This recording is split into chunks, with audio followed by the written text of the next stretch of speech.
Hey guys, we're on day 12 of filming here. It is May the 9th.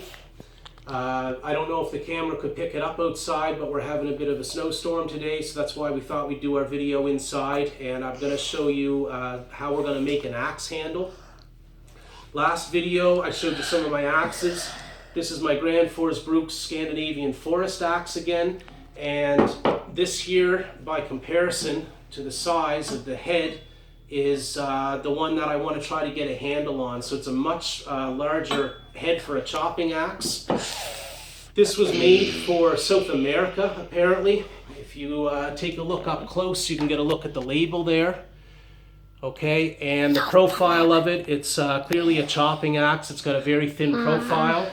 Now, the reason I got this one was that they made this in a tomahawk style, which means this here hole at the top of the head, it's a rounded hole and it's larger here than what it is here at the bottom, so that when your handle slides down from the top downwards, this will come up and it will friction fit up at the top of the handle. Now that made it very, very easy for people that were out logging to take these. They wouldn't bring the axe handle with them then, they just had to carry or pack the axe head, and when they got to their site, they would carve up themselves a handle, slide the axe head on, and they'd be ready to do their work.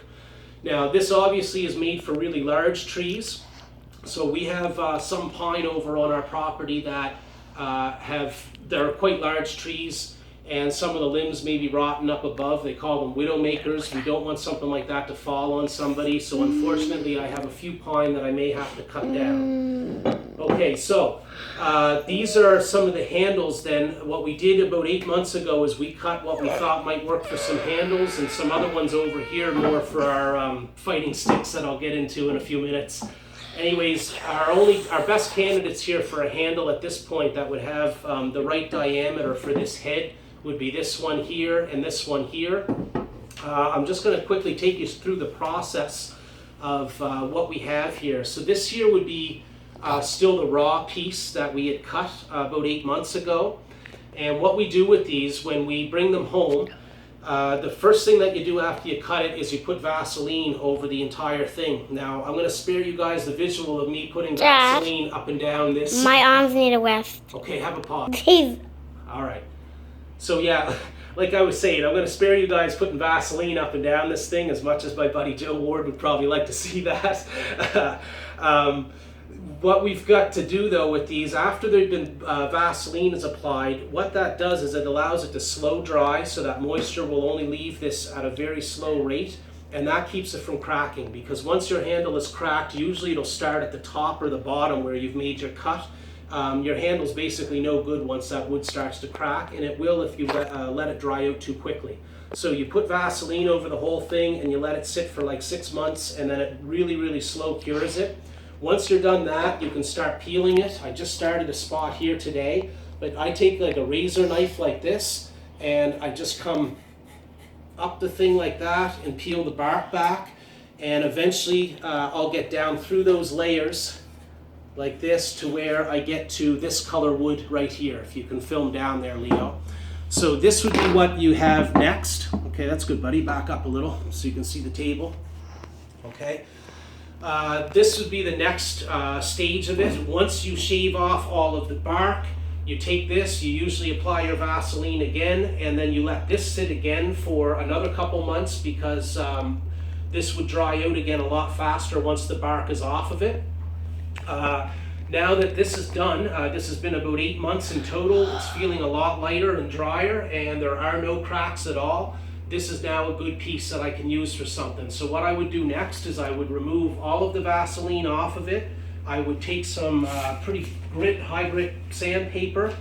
I'd shave it down really nicely until it was smooth, and then I have to apply a finish coat. Now usually what we use for a finish coat is either a boiled linseed oil, or the tung oil here would probably work as well for this.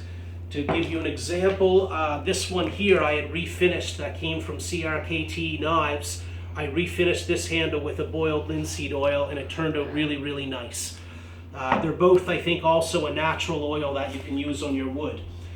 These ones here, same thing. I think they were boiled linseed oil, and this is our final product of what we make here with our sticks.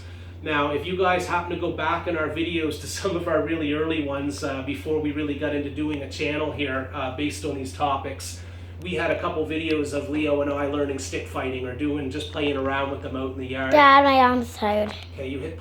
I hit the button. All right. So these are the sticks that we made for ourselves just for learning some Irish stick fighting. That's the final product. The reason this one's darker here at the bottom, it has that nice contrast between light and dark, is that I just didn't peel it completely down to the light colored wood. So I kind of like the effect that made. Anyways, all of this stuff is made out of maple. Maple is one of the hardest types of wood that we have in our forest around here. I was telling you guys earlier that it's also our best firewood, I think, but it is also the best for doing this kind of thing. Anything that we don't use, like some of these are too thin of a diameter at the top to use for this axe head in the end.